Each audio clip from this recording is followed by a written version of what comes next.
ஆமா, ஆமா. எடுத்தோனே நம்ம வந்து ஒரு விஷயத்த வந்து ஏற்கனவே நம்ம வந்து உணவு பழக்கத்தில் இருக்கிறனால அது மெல்ல மெல்ல மெல்ல மெல்ல மெல்ல மெல்ல மெல்ல மெல்ல கரைச்சு கரைச்சு எடுத்துக்கணும். ம். அந்த மெல்ல தான் செய்யணும்.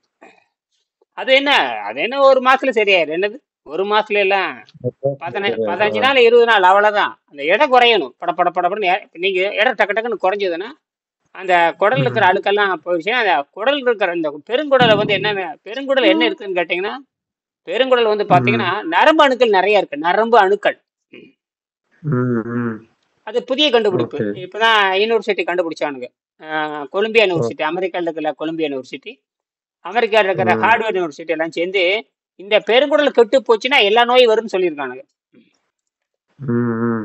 இது அவங்க கண்டுபிடிச்சது தான். அதனாலதான் வெங்கடேசன் வந்து 30 வருஷத்துக்கு முன்னாடியே பெருங்குடல் ரத்தத்தையும் பெருங்குடலையும் தூய்மை செய்யணும் எழுதினாரு. இது மிகப்பெரிய அறிவு. ஆமா.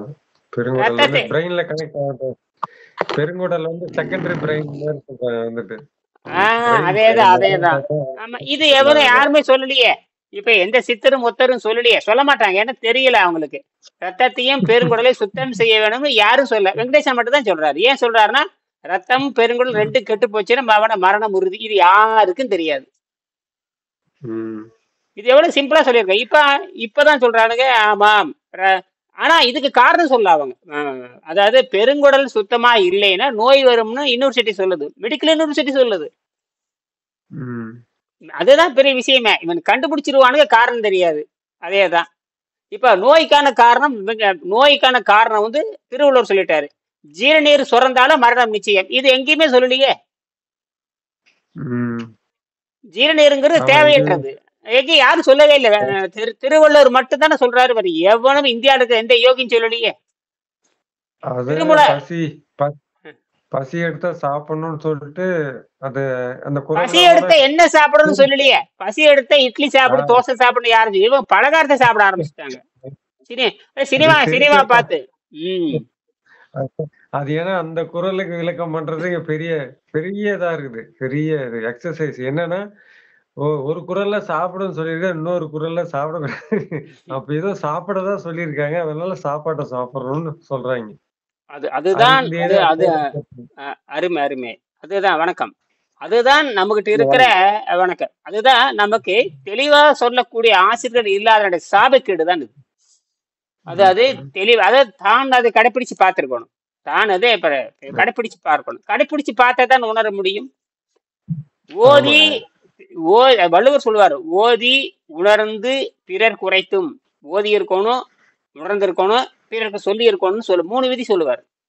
ஓதி இருக்க ஆமா. வேண்டும், உணர்ந்திருக்க வேண்டும், பிறருக்கு எடுத்து சொல்லி இருக்க வேண்டும். ஆமா. அப்ப படிச்சிருக்கோன்னு, செஞ்சு பார்த்திருக்கோன்னு, அனுபவத்தை சொல்லணும். இந்த 3மே அதுல வருது.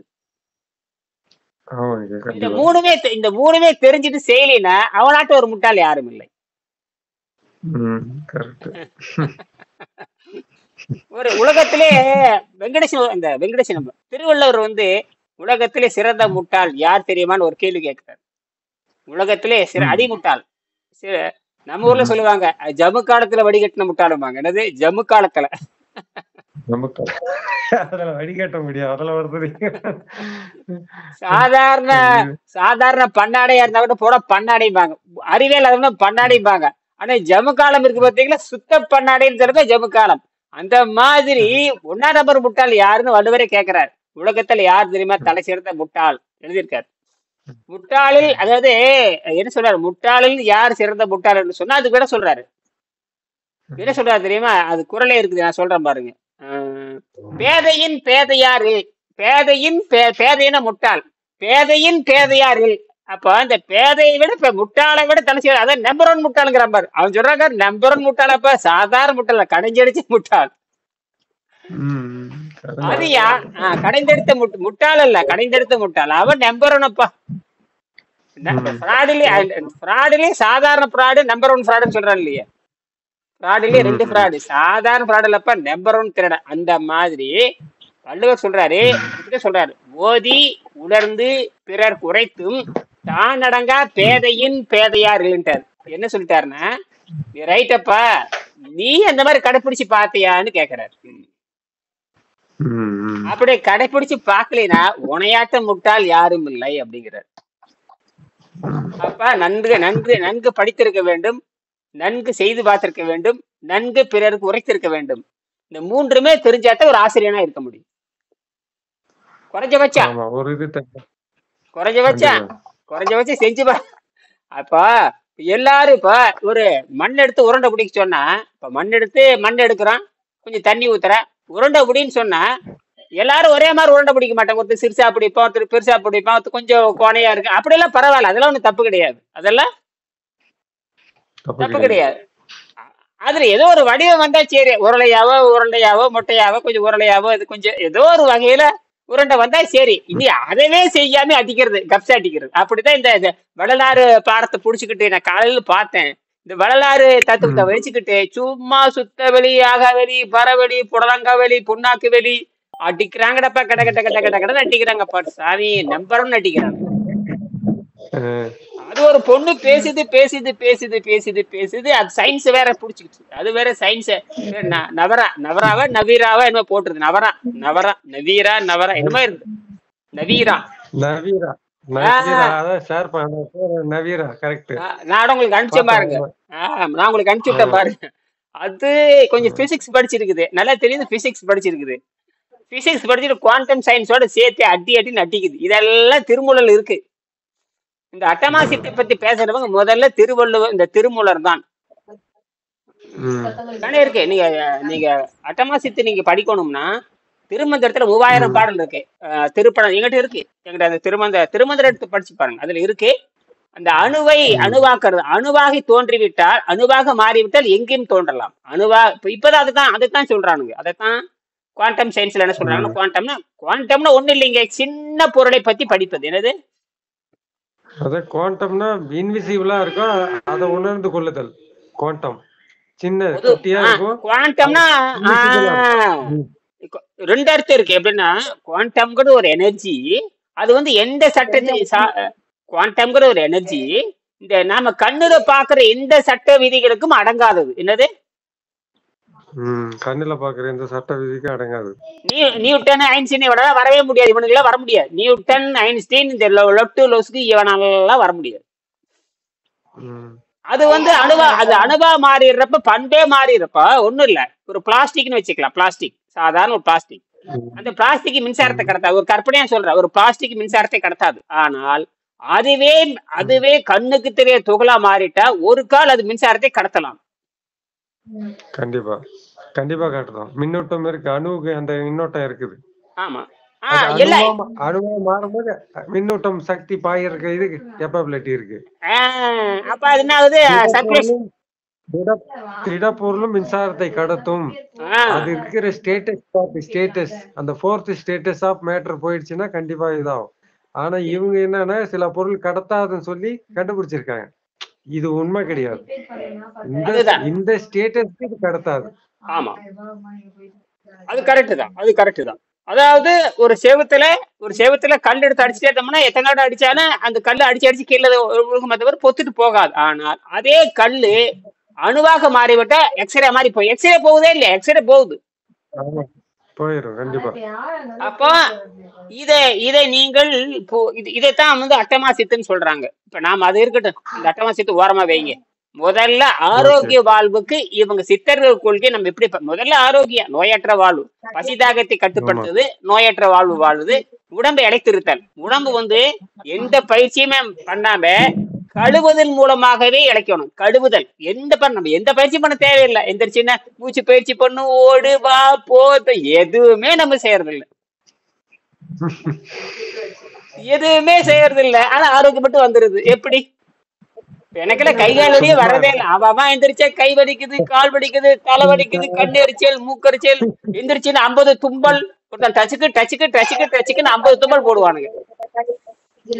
சாப்பிடுறது சும்மாவா? ஆமா, எடுத்து அடுத்து அடிக்க வேண்டியதுதான், டபக்கு. இந்த சோத்து மூட்டை கட்டி அடிக்கிறான் பாருங்க, அப்படியே பாத்தீங்கன்னா பெரிய கடுமையான இந்த வேலைக்காரன் பார்த்தா இவ்வளவு பெரிய சோத்து மூட்டை வச்சுப்பான். கரெக்டா 1 மணி ஆனா பிரிச்சு அடிச்சா டயன்னு சோறே விரியும். ஆண்டு எடுத்து அடிச்சா கரெக்ட் அடிச்சு ஃபுல்லா நப்பிட்டு அப்படியே கும்பகரண மாதிரி தூங்க வேண்டியது. கரும அது அவன் பொழப்பு. வெறும் சோறு தான், ஒண்ணு இருக்க, வெறும் சோத்தை வந்து குழப்பிட்டு கழட்டி அடிச்சா அது விக்குது. அந்த அது காரணம் இந்த சோறு சாப்பிட்டா சக்தி வரும்னு தவற நினைச்சிட்டு இருக்கிறான். சோறு சாப்பிட்டா கை கால் வலி போகும்னு அவனுக்கு தெரியல. தெரியல. சோறு சாப்பிட்டா கை கால் வலி தற்காலிகமா போயிரு, மயக்கத்தில் வச்சிரு. அதுக்கப்புறம் வலி பிடிக்கும் பாருங்க, பயங்கர வலி பிடிக்கும், கொண்டு எடுத்துரும். கண்டிப்பா அப்படி வர்றதுதான் முடியாது. அத புரிஞ்சுக்கணும். இது மலிவு. இது வந்து இந்த போதைப் பொருள் வந்து மலிவு. யாரும் ஒண்ணும் சொல்ல மாட்டாங்க. சாராய கடைக்கு போகணும்னு அவசியம் கிடையாது.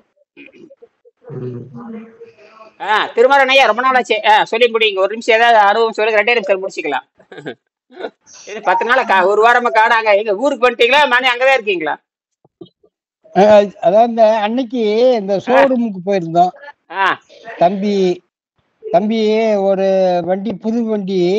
சரி. அந்த வண்டியை பழைய வண்டி கொடுத்துட்டு சரி புது வண்டி வாங்கணும்னு சொல்லி எந்த வண்டி எடுக்கலாம்னு கூட கூட்டிட்டு போயிருந்தாரு. சரி, ரைட்டு. அத பார்க்க போறதுனாலதான் அன்னைக்கு பேச முடியல.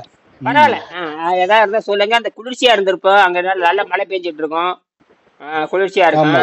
இந்த குளிர்ச்சியா இருந்தாலுமே இந்த உணவு கட்டுப்பாட்டுல இருக்கிறப்ப நமக்கு எந்த வகையான பக்க விளைவும் வராது. அதுதான் பெரிய விஷயமே. சில பேருக்கு மழை வந்துட்டா, காய்ச்சி வந்துட்டா அவங்க படுற பாடு இருக்க, மூக்க சிந்தவும் தலை சிந்தவும் படாத பாடு போடுவாங்க. இப்ப இந்த உணவு கட்டுப்பாடு இருக்கிறதுனாலையும் நம்ம இந்த நீர் பயிற்சி பண்றதுனாலையும் நமக்கு வந்து இந்த குடல் சுத்தமா இருக்கிறதுனால நமக்கு பெரிய நோய் தாக்குறது இல்லை.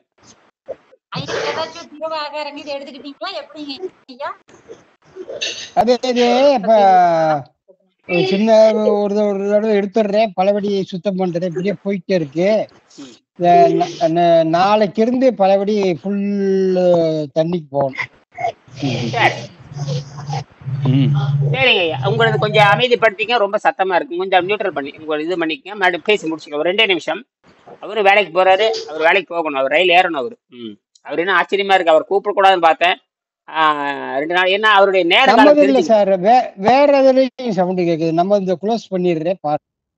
உங்களுக்கு நல்லா தான் இருக்கு உங்களுக்கு. ரைட், ஓகே, சரி. ஏன்னா அவர் வந்து வேலைக்கு போறவர் யாரு, பழனிவேல். அவர் ஒரு நாளைக்கு 19 மணி நேரம் வேலை செய்யறாரு, தூங்குறதே கிடையாது. அதனால வந்து 2 3 நாள் என்ன பண்ண, அப்புறம் தான் புரிஞ்சுக்கிட்டேன் நான். இவரை கூப்பிடக்கூடாதுன்னு சொல்லிட்டு அவரே என்னன்னா கூப்பிடுறாரு. ஏன்னா உடம்பு கெட்டு போச்சு வம்பு. ஏன்னா 24 மணி நேரம் நீங்க போயிட்டு மென்டல் என்ன ஆகும், சூடாயிரும். 24 மணி நேரம் மூளைக்கு நீங்க வேலை கொடுத்து, அது வேற. யோக நிலை என்பது வேறு, அமைதியா இருக்கிறது என்பது வேறு. அது வந்து வேற நிலைக்கு போறது. நீங்க சாப்பாட்டுலயும் இருந்துட்டு, உணவும் இருந்து சாப்பிட்டுட்டு, வேலைக்கும் போயிட்டே இருந்ததுன்னா இந்த மூளை கடைசியில் நரம்பெல்லாம் ஒரு மாதிரி ஆகி கடைசியில ஒரு மாதிரி ஆச்சுன்னா வம்பா போயிடும். அதனால அது வந்து உணவு கட்டுப்பாட்டில் வந்துட்டீங்கன்னா நீங்க ஒண்ணும் இல்லை. ஒருவேளை உணவு கட்டுப்பாட்டு வந்துட்டீங்கன்னா தூக்கம் தேவையில்லை, ஒன்று தூக்கம் தானாவே குறைஞ்சது, சுறுசுறுப்பு அதிகமாயிரும். அதனாலதான் அந்த சுறுசுறுப்பா இருக்குங்கிறதுக்காக தானே அந்த உணவு கட்டுப்பாடுக்கு வந்தார். வெங்கடேஷ் எழுதியிருக்காரு, எந்த அளவுக்கு இந்த புத்தகமானது உங்கள் உணவு கட்டுப்பாட்டை குறைக்க சொல்லிக்கிறதோ அந்த அளவுக்கு பாருங்க. உணவில்லாமல் வாழும் கலை யோக முறை மனிதன் எந்த அளவுக்கு உணவை குறைக்க முடியும் என்பது விளக்குகிறது. எத்தனாம் பக்கம்? 223ஆம் பக்கம். அதாவது உணவில்லாமல் வாழும் கலை யோக முறை மனிதன் எந்த அளவுக்கு உணவை குறைக்க முடியும் என்பதை தெளிவாக விளக்குகிறது. எவ்வளவு பாலிசா சொல்றாரு பாருங்க. எல்லா தத்துவத்தையும் சொல்லிட்டு உணவு பழக்கத்தை குறைக்கிறோம், உணவை குறைத்துக் கொள்கின்ற பொழுது சொல்லுகிறது. அத இந்த உண்டி சூரியங்கின் உபாயம் பலபல, அது பல்லாயிரம் ஆண்டுக்கு முன்னாடி சொன்னது. அதை வந்து எளிமைப்படுத்தி காரணம் சொல்லி நம்மளை ஊக்கப்படுத்தி, ஜீரநீர் சுரந்தால் மரணம் நிச்சயம் சொல்லிட்டு, அப்ப ஜீரநீர் சுரந்தாவே மரணம் நிச்சயம்ங்கிறது எவ்வளவு தெளிவா சொல்லுது. அது ஜீரநீருக்கு பத்தி ஆங்கிலத்துல கடுமையான விஷ நீர்னு சொல்லுது. அது பேரு ஃப்ரீ ரேடிக்கல்ங்கிறது. ஃப்ரீ ரேடிக்கல்னா வேற ஒண்ணும் இல்லை, தங்கிட்ட வந்து ஒரு எலக்ட்ரான் இல்லாம இருக்கும் அந்த ஆர்பிட்ல சுற்ற. அந்த எலக்ட்ரானை வந்து யார் வச்சிருக்காங்க, பக்கத்தால இருக்கிற எல்லா சதையில எலக்ட்ரான் இருக்கும். அதுல வந்து ஜோடி ஜோடியா இருக்கு. இது பிடிச்சி இழுத்து நம்ம சாப்பிட்டு நம்மளை கொண்டு போடுது. புரியுதுங்களா? அப்ப முடிஞ்ச அளவுக்கு ஜீரநீர் சுரக்காம இருந்தால் உங்களே நீங்க சாப்பிட்டாவே சாகறீங்கன்னு அர்த்தம். அப்ப ஃப்ரீ ரேடிக்கல்னா பசி வந்தாலுமே ஃப்ரீ ரேடிக்கல் உருவாயிருச்சுன்னா அர்த்தங்க. ஆமா, அதைத்தான் என்ன சொல்ற, வெள்ளைக்காரன் வந்து கட்டுப்படுத்த முடியாதுங்கிறான். அதை யார்கிட்ட சொல்றாமையே மாத்திரை தின்னு சோத்தை பத்தி பேச மாட்டான். மாத்திரை தின்னு. ஆனா வெள்ளைக்காரன் மாத்திரை தின்னு சொல்றது இல்ல. ஐரோப்பிய நாடுகள்ல ம். மாத்துறத கம்பல் பண்ண மாட்டாங்க, எழுதி கொடுத்துருவாங்க. சாப்பிட்றதும் சாப்பிடாத உன்ற விருப்பம், அவ்வளவுதான். இங்க மாத்துறதுன்னு இங்க எல்லாம் சொல்றது கிடையாது. அங்க சொன்னா வம்பு. அதாவது ஏன்னா ப- எல்லாமே அரசாங்க ப- கட்டுப்பாடாங்க, எல்லாமே அரசாங்க உத்தரவு மீறி யாரும் சொல்லக்கூடாது. இங்க அரசாங்கமாவது ஒன்னாவது ஒண்ணும் கிடையாது. ஏன்னா இங்க பிறந்த குழந்தைக்கே பசி எடுக்குன்னா அது பிறக்கும் போதே நல்லா பியூரா பிறக்கும். ஆ, அதுக்கே பசி வருதுன்னா அதனுடைய கர்மா அந்த பசி தூண்டுதல் எப்படி இருக்கும்ட்டு யோசிக்க வேண்டியதா இருக்கு இப்போ. ஏன்னா ஃப்ரீ ஆமா ரேடிக்கல் உருவாகுது இல்ல, ஆமா அப்ப அதுக்கே பசி வருதுன்னா பசின்றது கொடிய நோய், அது ஆமா இயற்கை பிற- தானே. பிறவி நோய் அது. வளர்ச்சி பரிணாம அப்ப நாம வளர்ச்சி 15 வருஷத்துக்கு இயற்கையா பிறக்கும் போதே இவ்வளோ டென்ஸா பிறக்கிறோம், இவ்வளோ டென்ஸா மூட்டையை தூக்கிக்கிட்டு பிறக்கிறோம். ஆனா குழந்தை பியூரா இருக்குதுன்றாங்க, அது ஒரு லெவல்ல தான் பியூரா இருக்குது. ஆமா ஆனா அதை தாண்டி பார்க்கும்போது அது அந்த கர்மா அந்த இதை மூட்டையை குறைக்கணும் ஃபுல்லா, அந்த ஆமா அழுக்கு ஆமா மொத்த இதையும் குறைக்கணும் வந்துட்டு. ஆமா சரி சரி சரி. இப்ப வந்து 44வது பாடம், 44வது ஒரு முடிச்சுக்கலாம், 2 நிமிஷம். யூனிவர்ஸ் என்ற இந்த அண்டத்தை பற்றி 44வது பாடம். யூனிவர்ஸ், நம்ம உடம்பு ஒரு யூனிவர்ஸ் தான், ஹியூமன் யூனிவர்ஸ். அது வந்து பாத்தீங்கன்னா கண்ணுக்கு தெரியாத யூனிவர்ஸ், அது ஒரு வகையான யூனிவர்ஸ். அதுக்கு உயிர் இருக்கா இல்லையான்னு நம்ம ஒன்றும் கண்டே பிடிக்க முடியாது. ஆனா எல்லாம் அதிர்வுல தான் இருக்கு, எல்லாமே அதிர்வு இருக்கு. இப்போ கூட நான் ஹைட்ரஜனை பத்தி படிச்சுட்டே இருக்கும் பொழுது, ஹைட்ரஜன்ல நியூட்ரான் ஒரு சப்ஜெக்டே இல்லை. ஹைட்ரஜன்ல நியூட்ரான் ஒரு சப்ஜெக்டே இல்லை. ஆக்சிஜனுக்கு நியூட்ரான் இருக்குது, ஹைட்ரஜன் நியூட்ரானே கிடையாது. ஆனால் ஆக்சிஜனுடைய பங்களிப்பு தண்ணீரோடு மிகப்பெரிய பங்களிப்பு இருக்கிறது. ஏன்னா ஆக்சிஜன்ல நியூட்ரான் இருக்குது, ஹைட்ரஜன்ல நியூட்ரான் கிடையாது. ஆனா அது சுதந்திரமா இயங்கிட்டே இருக்குது. நியூட்ரான் அது வந்து அது சொல்லுங்க.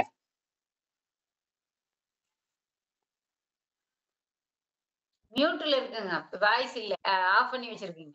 அப்படி வச்சிட்டீங்க. ஆஃப் பண்ணி வச்சிருக்கீங்க.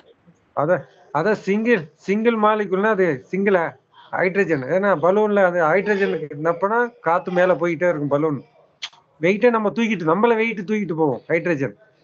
அந்த மாலிகுல் இடம் இருக்குது அதுக்கு, சிங்கிள் மாலிகுல். இன்னொரு விஷயம் என்ன கேட்டீங்கன்னா, ஹைட்ரஜன் வந்து நியூட்ரான் கிடையாது. ஹைட்ரஜன் தான் நியூட்ரான், நடுவர் கிடையாது, நடுவர் கிடையாது. ஆமா, பிளஸ் இது எல்லா மூலக்கூறுக்கும் நடுவர் உண்டு, ஹைட்ரஜனுக்கு மட்டும் நடுவர் கிடையாது. அவர் தாண்ட நடுவர் இல்லைன்னா அது இஷ்டத்து ஸ்பெஷல் மாலிகுல். ஆமா, அது காலையில யோசிச்சுட்டே இருந்தேன், ரொம்ப ஆச்சரியமா இருக்கு. அதனாலதான் இது நம்மகிட்ட வந்து லைட் எரியுது. இல்லாட்டினா எரியாது, இல்லாட்டினா தெரியாது. சாதாரண லைட் எரி வைக்கிறதுங்கிறது சாதாரண விஷயம் கிடையாது. லைட் எரிக்குங்கிறது சாதாரண விஷயம் கிடையாது.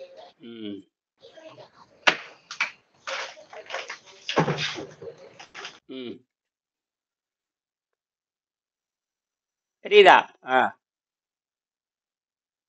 லைட்டு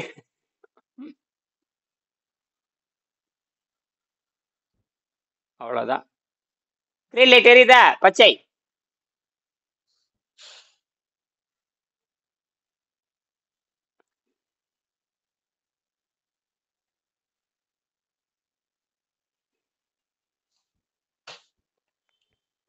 அவங்களுக்கு தெரிஞ்சாச்சு, இவ்வளவுதான். சரிங்க சரிங்க, நல்லா தெரியுதுங்க. அவ்வளவுதான். எதுக்கு? சரி, இப்ப நான் விஷயத்துக்கு வர்றேன். இப்ப இந்த யூனிவர்ஸ் பத்தி படிச்சு முடிச்சுக்கலாம், 1 நிமிஷம் தான், 2 நிமிஷத்துல முடிச்சுக்கலாம். யூனிவர்ஸ் என்ற இந்த அண்டத்தை பற்றி சில மாதங்களுக்கு முன் தினத்தந்தியில் வந்த பழைய செய்தி, இப்ப நிறைய செய்தி வந்துருச்சு. இப்ப நிறைய யூனிவர்ஸ் எல்லாம் வந்தாச்சு, நிறைய தியரி வந்தாச்சு. சரியா? இப்ப நியூட்ரான் ஸ்டாரை கூட கண்டுபிடிச்சிருக்காங்க. நியூட்ரான் ஸ்டார், இந்த நியூட்ரான் ஸ்டார் வந்து எடையானது, படுபயங்கரமானது. இருக்கிறதுலே அதிக எடையுள்ளது நியூட்ரான் தான். அதாவது ஒரு ஸ்பூன் அளவுக்கு ஒரு சர்க்கரை எடுக்கிறீங்க, ஒரு ஸ்பூன் அளவுக்கு சர்க்கரை எடுத்தீங்கன்னா ஒரு 5 கிராம் 10 கிராம் இருக்கலாம். ஒரு ஸ்பூன் அளவுக்கு சர்க்கரை எடுக்கிறீங்க இல்லையா? ஒரு டீக்கில் எடுத்து ஒரு 5 கிராம் 3 கிலோ இருக்கலாம். ஆனால் அதே ஒரு ஸ்பூன் அளவுக்கு ஒரு நியூட்ரான் எடுத்தீங்கன்னு வச்சுங்க, நியூட்ரான் ஸ்டார் எடுத்தீங்கன்னா அது என்ன எடை இருக்கு தெரியுமா? இந்த பூமி மாதிரி 1,00,000 மடங்கு எடை இருக்கும். கற்பனையே பண்ண முடியாது. ஒரு ஸ்பூனோட எடை எவ்வளவு இருக்கும்? பூமி வந்து 1,00,000 மடங்கு இருந்தா எவ்வளவு இருக்கும்? 1,00,000 பூமியை ஒரு ஸ்பூன்ல வச்சு என்ன எடை இருக்கும்? அதுதான் ஒரு ஸ்பூனுடைய எடைங்கிற, நியூட்ரானுடைய எடைங்கிற ஒரு ஸ்பூன். அப்ப நியூட்ரானை கற்பனையே பண்ண முடியாது. அப்படின்னா இதெல்லாம் மறைந்திருக்கிற எனர்ஜி. இந்த எனர்ஜி இவ்வளோ வச்சுக்கிட்டு நமக்கு வந்து மலிவா கொடுக்க முடியல. இந்த இந்த அறிவை வைத்துக் கொண்டு மக்களுக்கு ஒரு மலிவான மின்சாரத்தை கொடுக்க முடியல. இப்பதான் அதுக்கு ஒரு திறவுகோல் கிடைச்சிருக்கு. அதாவது பல நூற்றாண்டுகளாக போராடி போராடி போராடி இயற்கை என்ன பண்ணுச்சுன்னா, எவனோ ஒரு இலிச்சிவாயம் முன்னாடி அதை காட்டி விட்டுட்டு போயிருது, நீ போய் பண்றா அப்படிங்குது. இப்ப நான் கேட்கற கேள்விக்கு போய் விஞ்ஞானம் பதில் சொல்லுது. இப்போ எப்படி ஒரு மூலக்கூறுல இவ்வளவு இருக்கு, ஒரு மூலக்கூறுல இவ்வளவு ஒரு மூலக்கூறுல ஒரு தண்ணீர் மூலக்கூறுல எப்படி 5 milli volt 6 milli volt 7 milli volt 8 இப்படி இருக்கு. 600 milli volt 700 milli volt 600 milli volt 700 800 900 milli volt வரைக்கும் நான் எடுத்து பார்த்தேன். கிட்டத்தட்ட 1 வோல்ட் வரைக்கும் வருது. வாட்ஸ் பாத்தீங்கன்னா மில்லி வாட்ஸ் நினைச்சு கூட பார்க்க முடியும். 1 மில்லி வாட்ஸ் வரணும்னா பல லட்சக்கணக்கான போட்டான் வெளியே வரணும். என்னது 1 மில்லி வாட்ஸ் வெளியே வரணும்னா லட்சக்கணக்கான போட்டான். இப்ப இது எரியுதுன்னு வச்சுக்கோங்க, லட்சக்கணக்கான போட்டான் வெளியே வந்தா எரியும், விளையாட்டு கிடையாது. அந்த பிளிங்க் ஆகிறதுக்கே கோடிக்கணக்காக வெளியே வரணும். பிளிங்க் ஆகிறதுக்கு கோடிக்கணக்கில் வெளியே வரணும். இப்போ பார்த்தீங்கன்னா 3.5 வோல்ட்ல ஓடிட்டு இருக்குது. அதிகபட்சமா 5.25 6 வோல்ட்டுக்கு போங்க. இப்போ 3.5 வோல்ட் ஓடி இருக்கு. வச்சு வச்சு பார்த்துட்டே இருக்கிறேன், வேடிக்கையா இருக்குது. வச்சு உடனே இது கழட்டி வச்சு அடுத்த வினாடி சல்லுன்னு 4 வோல்ட்டுக்கு 5 வோல்ட் 5 4:15 4:30 ஓடி இருக்கு. அடுத்த வினாடி பறக்குது. என்னது எப்படா கழட்டி வச்சான், எப்படா கழட்டி வைப்பான், கழட்டி வச்சு அடுத்த வினாடி என்னது ரீசார்ஜ் ஆகுது. Sudden recharge. என்னது சடன், நம்பவே முடியல. இதெல்லாம் வந்து இதை செஞ்சு பார்க்கும்போது தான் தெரியுது. சரி, ஆக மேற்படி கட்டுரைப்படி இந்த அண்டம் 1370 கோடி ஆண்டுகள் ஆகி இருக்கின்றன. இந்த அண்டம் தோன்றி நம்ம அண்டம் இருக்கு இல்லையா, இது 1370 கோடி ஆண்டு ஆச்சு. கிட்டத்தட்ட பாத்தீங்கன்னா 1300 கோடி ஆண்டு கழிஞ்சு போச்சுங்க. இன்னும் 70 கோடி ஆண்டு மிச்சம் இருக்குது. அதாவது இந்த பிக் பேங் தோன்றி பிக் பேங் நம்பர் அந்த விரிவு நம்ம சூரிய மண்டலம் இது சம்பந்தமா அதுக்கப்புறம் எத்தனையோ இருக்கு, அதை விட்டுருங்க. நம்ம மண்டலம் சொல்றோம் இல்லையா, நம்ம யூனிவர்ஸ் மண்டலமே வந்து 1370 கோடி ஆண்டாச்சு. இப்ப நம்ம 1300 கோடி ஆண்டு செலவாகி போச்சு. இன்னும் 70 கோடி ஆண்டு தான் இருக்கு. இன்னும் முடிஞ்சு போச்சு. ஆமா, சரி. இதுல என்ன விஷயம் சொல்ல வர்றாருன்னா, அப்ப தோன்றிய வெளிச்சம் இருக்கு இல்லையா, அப்ப ஒரு வெளிச்சம் தோன்றுச்சு இல்லையா, அந்த வெளிச்சம் இன்னும் நம்ம பூமிக்கு வரவே இல்லைங்கிறாங்க. அப்ப 1300 கோடி ஆண்டா இன்னும் வரல. எப்ப வரும்னா இன்னும் 70 கோடி ஆண்டு கழிச்சதுக்கு அப்புறம் பூமிக்கு வரும். அது வரைக்கும் நம்ம இருப்போமான்னு கேள்வி. இவ்வளோ பெருசு இதுவே, இந்த ஒண்ணே இவ்வளோ பெருசா இருக்குது. இது எத்தனை, அதுதான் மாணிக்க வாசகர் அந்த பாடுவார். மாணிக்க வாசகர் திருவாசகத்துல இந்த அண்டத்தை பற்றி தனியாவே பாடியிருக்காரு. அண்டத்தை பற்றி அண்டம் எப்படி பிறக்கிறது, அப்படி அண்டம் எப்படி. இதுதான் எட்வின் ஹப்பிள் 1923 எட்வின் ஹப்பிள், அவர் பெரிய சயின்டிஸ்ட். ஹப்பிள் டெலஸ்கோப், அவர் பேர்ல ஹப்பிள் டெலஸ்கோப். அவர் தான் கண்டுபிடிச்சு நோபல் பரிசு வாங்கினார். ஆமா, உண்மைதான், விண்வெளி விதியுதுன்னு கண்டுபிடிச்சாரு. இது திருவாசகத்துல சாதாரணமா சொல்லிட்டாரு. ஆமா, அவரு சாதாரணமா எல்லாம் விரிஞ்சிட்டு இருக்குதப்பா அப்படிங்கிற. அது மட்டும் இல்ல, அதனால அழகை சொல்லவே முடியாதுங்கிறாரு. அழகை சொல்ல முடியாது, சொல்றதுக்குள்ள விரிஞ்சு போகுதுங்கிற. அப்படி சொல்லி முடியறதுக்குள்ள அது விரிச்சிருது. அழகை சொல்லலாம், இப்படி அழகா இருக்கிறாருன்னு சொல்றதுக்குள்ளேயே அது மேலும் அழகா மாறுது. மறுபடியும் சொல்ல முடியாது. இதத்தான் வந்து வள்ளலார் என்ன சொல்றாருன்னா, இந்த மாதிரி 1 அடுக்கு 2 அடுக்கு 3 அடுக்கு 4 அடுக்கு 5 6 7 அவர் 10 வரைக்கும் போறாரு. அந்த 10 வடிங்கிறது சிற்றம்பலங்கிறது படுபயங்கரமான ஒரு பிரகாசமான ஒரு அமைப்பு அவர் சொல்றாரு. இப்ப நாம இருக்குது பூதவெளி. இப்ப நாம் சாப்பிட்டுட்டு தின்னுட்டு தூங்கிட்டு கண்டதெல்லாம் பேசுறோமே, பூதவெளி. இது ஃபர்ஸ்ட் 1ஆம் கிளாஸ் நம்ம பேசுறது. அதே 1ஆம் கிளாஸ் தான். 2ஆம் கிளாஸ் 3ஆம் கிளாஸ் 4ஆம் கிளாஸ் எல்லாம் 11 திரை 12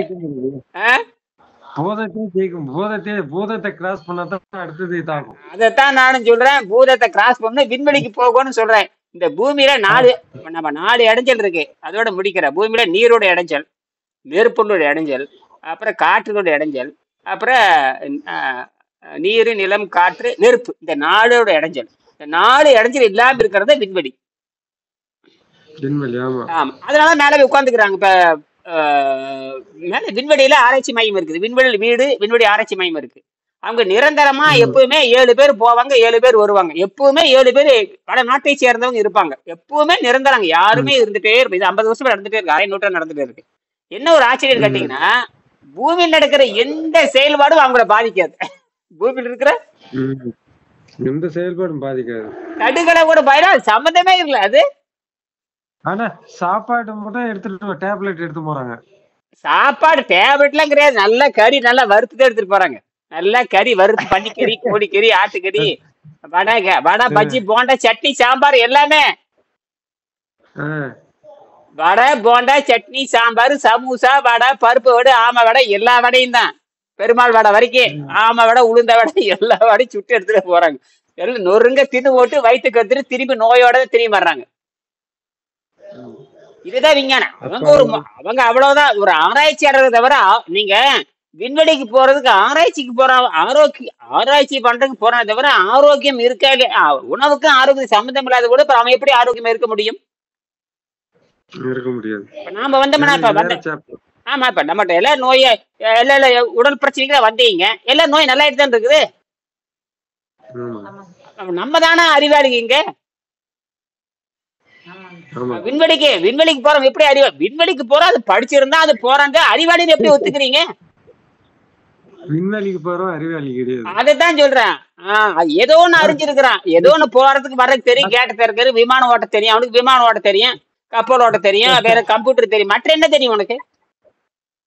ஆரோக்கியமா இருக்கிறவன் தான் அறிவாளி. அப்போ ஆமா, நோயற்ற வாழை குறைவற்ற செல்வம். அடிப்படை அங்கதானே. ஆரோக்கியம் உள்ளவங்க தான் அறிவாளி. வள்ளுவரே சொல்றாரு, ஒருத்தர் நோய் வந்துட்டு அறிவேலிங்கிறாரு. எதிரதாக காக்கும் அறிவினாருக்கு இல்லை, அதிர வருவது நோய். அப்ப அறிவாளி என்று சொன்னால் அவன் தனக்கு வருகின்ற நோயை தீர்த்து கொள்ள வேண்டும், எதிர்காலத்தில் வராமல் தடுத்து கொள்ள வேண்டும். அவன் தான் அறிவாளி அப்படின்னு நான் சொல்ல, வள்ளுவர் சொல்றாரு. அப்போ இதை எழுதி போடணும் எல்லா ஆஸ்பத்திரியிலையும். யார் அறிவாளி என்று சொன்னால் யாரு தனக்கு வர நோயை தான் தீர்த்து கொள்றானோ, திருப்பி வராம காத்து அவன் தாண்ட அறிவாளின்னு போட்டா மொத்த டாக்டர்லாம் ஒவ்வொரு விட்டு ஓடியே போயிடுவானுங்க. சரி, முடிச்சுக்கிறேன். மேற்படி கட்டுரைப்படி முதலில் பிக்பேங் வெடிப்பின் போது சிதறிய முதல் நட்சத்திர கூட்டங்களின் ஒளி நமது பூமிக்கு வந்து சேர இன்னும் நமக்கு பார்க்க வாய்ப்பே இருக்காது என்று கூறுகிறார். நம் யூனிவர்ஸின் ஆரம் சுமார் 1370 கோடி ஆண்டு. அதாவது என்னோட அகலம் எவ்வளோன்னு கேட்டீங்கன்னா 1370 கோடி ஆண்டு பயணம் செஞ்சா அதுதான் அகலம். ஒரு தோசையோட அகலம் எவ்வளவு? நம்ம ஒரு அடி வச்சிருக்கிறோம். ஒரு தோசைன்னா ஒரு அடி வச்சிருக்கிறோம். இந்த தோசை 1370 கோடி ஆண்டு பயணம் பண்ணிட்டே போனோம்னா அப்பவே அந்த வாரத்தை போய் பார்க்கலாம். இதெல்லாம் என்ன ஒரே தமாசாத்தான் இருக்குது. எழுதுறத பார்த்தா என்னடா நீலாகலம் கேட்ட. அதான் அப்ப விஞ்ஞானம் அதான் சொல்றது, விஞ்ஞானம் அதான் சொல்லுது, விஞ்ஞானம் அதுதான் சொல்லுது. நாம சிரிச்சுட்டு உட்காந்துருக்கிறோம். அவன் உண்மைதான் சொல்றான். விஞ்ஞானிகள் எப்படி வேற ஒண்ணும் இல்லைங்க. எல்லாம் பட்டினியா இருந்தா எல்லாம் தெரியுங்க. பட்டினியா இருந்தா எல்லாமே வேலை செய்ய நல்லா தின்னுகிட்டே இருந்தீங்கன்னா எதுவுமே உரைக்காது. மானம், வெக்கா, சூடு, சரணம் எதுவுமே இருக்காது. பன்னிக்குட்டி தான் அப்படி.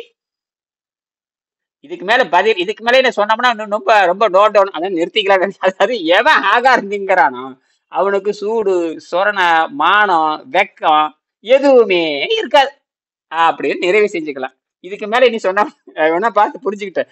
ஆனா ஒண்ணு, அடா எல்லாத்தையும் போட்டு வாங்குற. ஆமா, இப்ப என்னோட இருந்து பாரு, அவனை என்னன்னு சாப்பிட வந்து பாரு. நீ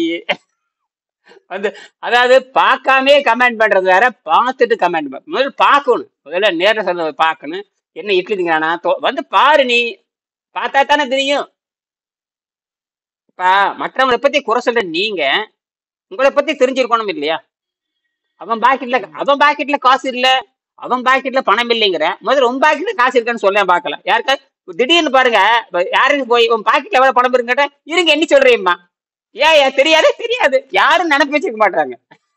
இப்ப நானே பாக்கெட்ல பணம் வச்சிருந்தேன்னா ஏதோ இருக்கலாம் 50 ரூபா கரெக்டா சொல்லுன்னு மாட்டிக்குவேன். கரெக்டா சொல்லி மாட்டிக்குவேன். அப்போ நம்ம பாக்கெட்ல இருக்கிற காசே நமக்கு தெரியாது. எதை முன்ன பண்ணி இருக்கலாம். அதை விட்டு போட்டு அடுத்தவன் பாக்கெட்ல காசு இருக்குது இவன் கணக்கு போட்டு போட்டுருக்கிறான். இதெல்லாம் அருவருப்பானதா என்ன சொல்றேன். சரி, முடிச்சுக்கலாம். நமக்கு பூமிக்கு வந்து சேர இன்னும் 70 கோடி ஆண்டு ஆகும். ஆனால் 70 கோடி ஆண்டு பேருக்கு நாம் இருப்போமா? இல்லை. ஆகையினால் இந்த அண்டத்தில் உள்ள நாம் இந்த அண்டத்தில் நாம் இந்த அண்டத்தில் நாம் வாழ்ந்தாக வேண்டும். இந்த அண்டத்தில் மிகவும் இருண்ட பகுதியில் சீதோஷணம் -270 டிகிரி. இந்த -270 டிகிரி நம்ம விண்வெளிக்கு போகிறோம், வாழவே முடியாது. அதுக்கு டெம்பரேச்சர் வேணும். அதுக்கு தான் இந்த மின்சாரம், அதுக்கு தான் இந்த எலக்ட்ரிசிட்டி. இந்த எலக்ட்ரிசிட்டி இருந்தா தான் 33 டிகிரி மெயின்டைன் பண்ண முடியும். இல்லைன்னா மெயின்டைன் பண்ண முடியாது. இது வந்து ஃப்ரீ எனர்ஜி, இது ஃப்ரீ அன்லிமிட்டெட் எனர்ஜி. அப்ப அன்லிமிட்டெட் எனர்ஜினா அது வாட்டர் தான் நீங்க பயன்படுத்தணுங்கிறது நமக்கு புரிஞ்சு போச்சு. இன்னும் வெள்ளைக்காரனுக்கு இது தெரியாது. முதல்ல நீ பெருசால ஒண்ணு கிழிக்க வேண்டாம். முதல்ல 2 கம்பி வச்சு மின்சாரம் எடுத்து காட்டு. முதல்ல 2 கம்பி, ஒரு கிராம் வாட்டர், அது ஒரு மாலிகூல். அதுல இருந்து எடுங்கடா. நீங்க ஐடி படிச்சவன், ஐஐடி படிச்சவன், பிடெக் படிச்சவன், எம்டெக் படிச்சவன், பிஏ படிச்சிருக்கேன், எம்இ. அவனுக்கு ஒரு சவால் வைக்கிறேன். எவனாச்சும் ஒருத்தனாவது மான வெக்க சூடு சொரணை இருந்தால் 1 மில்லிகிராம் தண்ணியில இருந்து 7 வோல்ட் எடுத்து காட்டுங்க. 0.7 வோல்ட், 700 மில்லி வோல்ட் எடுத்து காட்டினீங்கன்னா அவன் அறிவாளிங்களா? எடுத்து கொடுக்க பார்க்கலாம். சரியா? எவனாலும் எடுத்துக்க தெரியாது. ஏன்னா அவன் படிச்சது அவ்வளவுதான். இங்கே நாம என்பது பாடத்தில் இல்லாததை படிக்கிறோம். புதுசா கண்டுபிடிச்சிருக்கு. பார்த்தா இது கால்பானிக் மாதிரி இருக்கும், பார்த்தா பழைய செல்லு மாதிரி இருக்கே. பழைய செல்லுங்கிறது ஆசிட் ஊத்தணும், சூடு பண்ணணும், சூரியனை காட்டு எல்லாம் இருக்குது. இது எந்த இடமும் இல்லாம வெறும் ஒரு கிராம தண்ணியில 1 வாரம் எரியுது, 2 வாரம் எரியுது, 3 வாரம் எரியுது. அது சார்ஜ் ஆகுது, டிஸ்சார்ஜ் ஆகுது, சார்ஜ் ஆகுது, டிஸ்சார்ஜ் ஆகுது, அது நியூட்ரலும் ஆகுது. என்னையா அது? இதுக்கெல்லாம் எங்க விளக்கம் இருக்கு? எந்த டெக்ஸ்ட் புக் ஆஃப் பிசிக்ஸ் அமெரிக்காவிலும் கிடையாது, லண்டன்லயும் கிடையாது. அதுதான் கண்டுபிடிப்பு. அமெரிக்காவிலும் கிடையாது, பொண்ணு படிக்கிறாங்களே பிசிக்ஸ் தான் படிக்கிறாங்க. எந்த பிசிக்ஸ்ல வந்து ஒரு மாலிகுலோட வேல்யூ வந்து 0.7 வோல்ட்னு சொல்றதும் கிடையாது. ஒரு மாலிகுல் தீராம வந்து 1 வாரம் போனா ஒரு டிராப் தண்ணியா போதும், 1 வாரம் எல்இடி லைட் எரியறதுக்கு ஹையஸ்ட் போட்டான் வேணும். 2.25 வோல்ட் இல்லாம எல்இடி எரிய வைக்க முடியாது. எத்தனை முக்கால்? 2.25, 3 வோல்ட் வேணும். 3 வோல்ட் இல்லாம ஒரு எல்இடி இந்த பிளிங்க் கொண்டு வர்றதுக்கு 3 வோல்ட் வேணும். புரியுதுங்களா? நிறைய செய்யறேன், அவ்வளவுதான். ஆகையினால் நம்ம ஆற்றலை புரிந்து கொள்வோம். மீண்டும் சந்திப்போம். நன்றி.